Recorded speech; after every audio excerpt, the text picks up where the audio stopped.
Hello everyone, welcome my new blog. তো দেখো এখন বাজছে 4:45। দেখে মনে হচ্ছে দেখো আর আমাদের বাইরে মানে বাড়ির বাইরে পরিবেশটা এত সুন্দর না। দেখো তখনও ঘুমাচ্ছে, দেখো তখন আমার স্নান হয়ে গেছে, তখন বাজছে সবে 5:45। দেখো কারণ আজকে ছিল মানে গতকাল ছিল জামাই ষষ্ঠী, তো বা অন্ন ষষ্ঠী।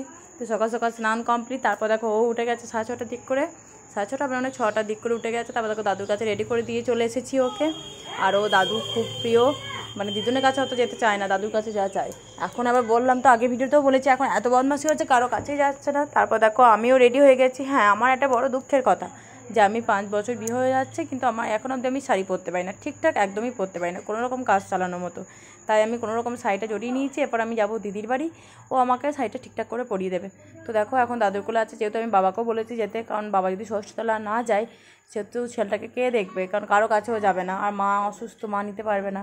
তো সেই জন্য বাবাকেও আমি যাওয়ার জন্য বলেছি। তারপর দেখো এখন আমি পরে আছি কালো ব্লাউজ, কিন্তু গিয়ে আমি চেঞ্জ করবো, কারণ এখন ব্লাউজটা নতুন ব্লাউজ ঠিকঠাক ছিল না, তাই দিদিকে সেলাই করতে দিই। তারপর দেখো দিদি বাড়িতে এসে দেখছি মাসিমার পুরো বাটো সাজানো হয়ে গেছে, কারণ এবার ছেলে আমার প্রথম বাটোতে ঢুকবে, মানে ষষ্ঠী পুজোয়।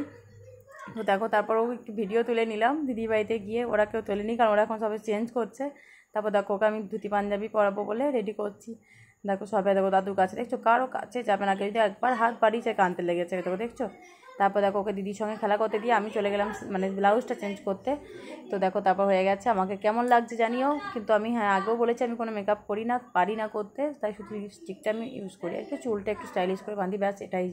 তারপর দেখো নিয়ে চলে যাচ্ছি বাটু নিয়ে। আর মা যেতে পারেনি, মা অসুস্থতার কারণে ঠাকুরতলা যেতে পারলো না। আর হ্যাঁ এইটা আমাদের প্রথম ঠাকুরতলা, কারণ এর আগে আমাদের যেখানে বাড়ি ছিল সেখানে পুজো করাতাম, কিন্তু এই জায়গাটা আমাদের নতুন, তাই এই জায়গার নিয়মকানুন আর জানি না। আর আমিও যেহেতু প্রথমবার এবার ষষ্ঠী পালন করছি, তাই আমিও কিন্তু সব নিয়ম জানি না। তাই আমাকে দিদির শাশুড়ি মাসিমা আমাকে সব নিয়মকানুন বলে দিল। দেখো তারপর পুজো টুজো করি আবার চলে এলাম বাবার কাছে, কারণ বাবার কাছেও থাকছিল না, এত লোকজন দেখে একদম ঘন মাথা দেখতে পায় না। তারপর দেখো এটা হচ্ছে শিব মন্দির, ঈশানেশ্বর তলা। তো দেখো তারপর দিদি ফোঁটা দিচ্ছে ছেলেকে মেয়েকে। তারপর দেখো মেয়ে তো একদম ফোঁটা নিতে চায় না, দেখো আমার ছেলেকে অসুন্দর ফোঁটা নিয়ে নিল। তারপর জয় বাবা ঈশানেশ্বর। তারপর মহাদেবের কাছে ঘরে গেলাম, ঘরে গিয়ে প্রণাম করে এলাম। তারপর দেখো একটা বাঁটো দিতে হয়, মানে সবাইকে যে বাঁটোটা 6টা বাঁটো দিচ্ছিলাম আমরা, দিতে হয়, তাই আমরা এখন সেই বাঁটোগুলো ভাগ করে দিচ্ছি। তারপর এত গরম, সেই গরমের মধ্যে দিদি গ্লুকন ডি করলো, আমরা সবাই মিলে একটু খেয়ে নিলাম। তারপরে দেখো মা বই পড়ছে, দেখে ছেলে বিস্কুট খাচ্ছে। তো দেখো তারপর আমাদের অনেক দিনটা কাল ভালোই কাটলো, কিন্তু এবারে পুরো ভিডিওটা আমি নিতে পারিনি, কারণ মা অসুস্থ থাকার জন্য আমাদের দুই বোনকে একটু কাজকর্ম করতে হচ্ছিলো, তাই পুরো ভিডিও দিতে পারিনি সারাদিনে। তো তারপর দেখো দিদি যেহেতু পরে আসছে, ওই জন্য দিদি ব্যাগটা তুলে দিল, আর বোনঝিও চলে এলো আমাদের সাথে, টোটো করে দিয়েছিলো বাবা, কারণ মা আর হেঁটে যেতে পারবে না বলে। তারপর দেখো ভাই বোনে এসে খেলা করতে লাগলো।